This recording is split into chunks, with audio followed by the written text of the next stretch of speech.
Olá pessoal, voltei e no vídeo de hoje eu vou dar 3 dicas para a gente inverter a sala de aula. Bom, a sala de aula invertida é uma das metodologias ativas aí que a gente vem falando há muito tempo, né? De como que a gente pode usar as ferramentas para nos apoiar em sala de aula, de maneira que a sala de aula realmente seja um espaço de compartilhamento e que a gente possa fazer ou em casa, ou antes, ou num período determinado para isso, alguns estudos, aprofundamentos, reflexões mais individualizadas. Ou de forma colaborativa também a gente pode fazer extra classe. Nunca ouviu falar em sala de aula invertida?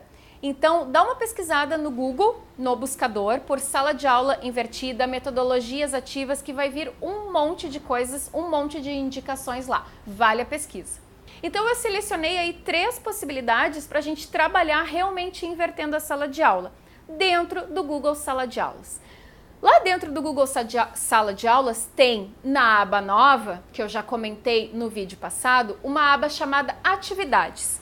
Nessa aba Atividades eu consigo criar tarefas e eu tenho 3 possibilidades bem bacanas. A primeira, que é como criar uma tarefa simples. E aí eu posso criar ali um Google Documentos, pedindo para que os alunos façam alguma construção, ou um diário de bordo, ou uma escrita colaborativa. Enfim, posso fazer o que eu quiser usando ou um Google Documentos, ou um Google Apresentações, ou um Google Formulários. Posso fazer um Google Formulários para fazer algum diagnóstico da turma? Ok. E aí eu clico lá em tarefas e eu consigo submeter essa tarefa simples. O legal é que eu posso programar essa tarefa, eu posso colocar anexo nessa tarefa, eu posso dizer para o Google replicar um arquivo para cada aluno, se eu quiser fazer uma tarefa mais individualizada. Eu posso usar o mesmo arquivo e compartilhar com toda a turma, se eu quiser fazer uma atividade mais colaborativa. Então, eu posso criar. Eu gosto muito de dizer que as ferramentas do Google são como se fossem lapiseiras. É uma ferramenta, a gente é que vai ter que criar ali uma alternativa bacana e que faça sentido para aquelas pessoas que estão envolvidas e para a gente também. A segunda possibilidade é criar tarefas com testes. Ah, Daiane, mas eu já poderia usar o Google Formulários para fazer teste. É só eu entrar lá no Google Formulários, habilitar a opção teste, gerar o link e colocar no tarefas.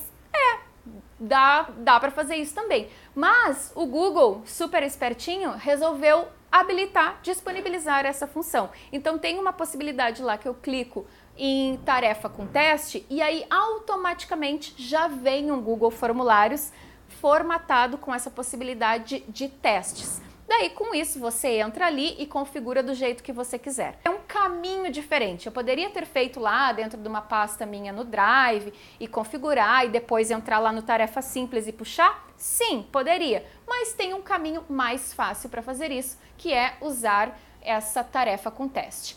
Tá, Daiane, mas tu toda inovadora assim ainda faz teste com os alunos? Pode ser que sim.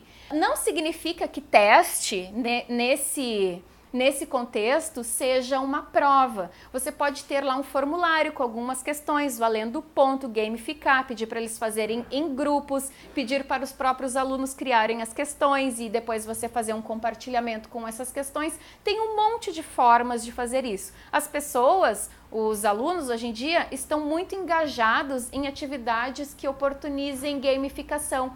Então, daqui a pouco, fazer um formulário valendo uma nota X, que depois ele possa trocar por alguma atividade, pode ser legal.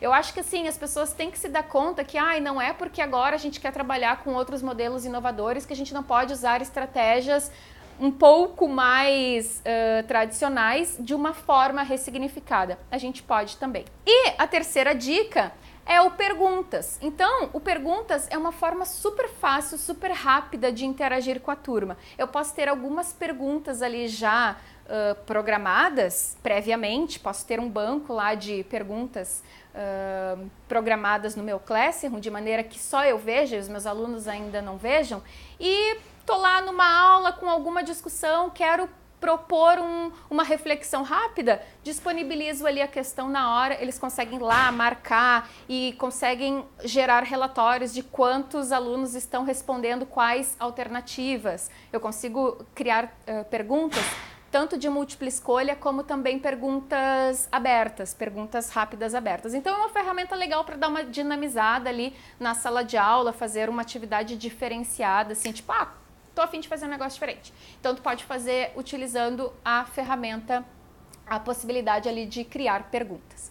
Certo, gente? Então, assim, essas 3 dicas super simples podem aí dar um jeito de inverter a sala de aula, aquela aula chata em que um fica falando e os outros ali ouvindo e pergunta e resposta, lê e responde, né? Pode dar um ar aí mais animado na sua sala de aula neste semestre, certo? Se alguém utilizar essas 3 ferramentas, perguntas, tarefa simples e tarefa com teste de outro jeito, comenta aqui, porque é legal. Um monte de gente assiste esse vídeo e automaticamente já dá uma olhada ali nos comentários, porque tem um monte de gente que usa essas mesmas ferramentas de jeitos diferentes. É legal compartilhar, certo? Espero que tenha ajudado. Fiquem ligados no próximo vídeo. Se gostarem, curtam.